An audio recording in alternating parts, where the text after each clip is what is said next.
All right, we are so excited to be here. And I read a lot, and I read in a book this year that 1 minute of laughter burns as many calories as 10 minutes on a rowing machine. So tonight we're rolling out our family camp weight loss program. Yeah. We provide the laughs and you lose the weight. That's right, we're calling it Laugh While You Lose. You've never had so much fun. But when you think about trying to prepare something to be funny, you look around, the world is funny sometimes. I mean, it's not like funny, but you notice things. And right down the street on our road, right down from our house, there's this field off to the right, and there's never anything planted in the field. And I'm like, that is weird, like 15 years and they don't do anything with it. Well, I did a little research and I found out that the government writes the guy a check to not plant anything in the field. I'm like, I can do that job. I mean, so imagine, Marlon, you took up this profession, okay? Somebody comes up to you and says, so Marlon, what do you do for a living? He's like, well, I don't grow corn. Yeah, wake up every day at the crack of noon. Go outside and make sure there's no corn growing. Yeah, I used to not grow potatoes, but there's more money in not growing corn. There's just some things that I don't understand. And today we're going to talk about things we don't understand about the English language. And we're here to share our ignorance with you. Yeah, like when people double words to make it mean what it was already supposed to mean in the first place. Sure, because doubling helps to clear up potential misunderstandings, right? Yeah, like, Dad, did you eat yet? Well, I ate, but didn't exactly eat. So you're hungry then? Well, I'm not really hungry. Well, it's not that I'm not hungry, I'm just not too hungry. And I want to eat fish, but that's meat, and I'm a vegetarian, but that's not meat, right? It's just, I'm not all that hungry per se.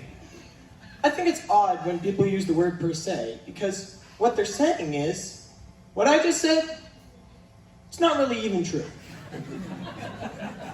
So you're lying. Oh, nope. But are you lying?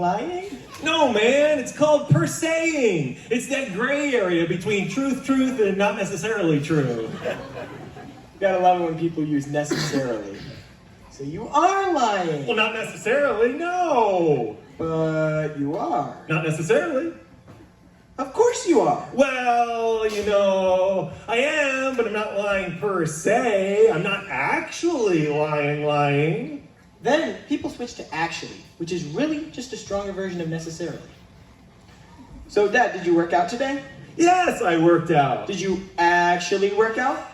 Well, I didn't actually work out. I thought about it, but I was going to work out, and then you pulled that actually business. Oh, man. They don't let you do that in court, though. They have rules for a good reason. Or else it'd be something like, do you promise to tell the truth, the whole truth, and not necessarily the truth? I do and I don't. How do you plead? Not necessarily actually guilty per se. You don't want to hear that from your doctor either. You want to hear straight talk. So, Doc, what are you saying? Am I dying? Well, you're not actually dying. Am I dying-ish? Well, not necessarily, no. Did you even go to medical school? Well, I went, but I didn't exactly graduate. That's really an English-only thing, though. I've never heard anyone say in Spanish, Es bueno, pero es no bueno. Es bueno-ish.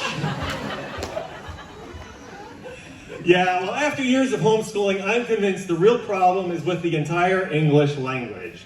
I mean, I don't understand why they make things so hard. Like, why is it so hard to spell words in the English language? I mean, our family has a terrible time spelling, and we're not stupid. Right? Sure, we'll take it. Okay. I mean, we're always asking Mom how to spell things. And when I don't understand it, she tells us, look it up in the dictionary. Mom, I don't know how to spell it. Spent 3 weeks looking for elephant in the L section. See, we got leprosy, leprechaun, no elephant. Almost blacked out looking for pneumonia. And what about those rules? All those exceptions. Oh, yeah. So, let's review. What's the I before E rule?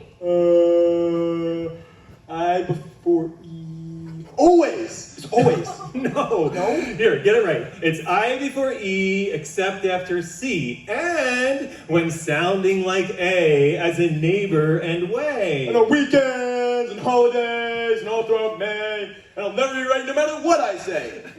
Take that, teacher. Oh. And then there's plurals too. Plurals. Plurals are the worst. How do you make a word a plural? You had an S. You had an S at the end. Great. But when? On weekends and holidays. No. I see we have more work to do.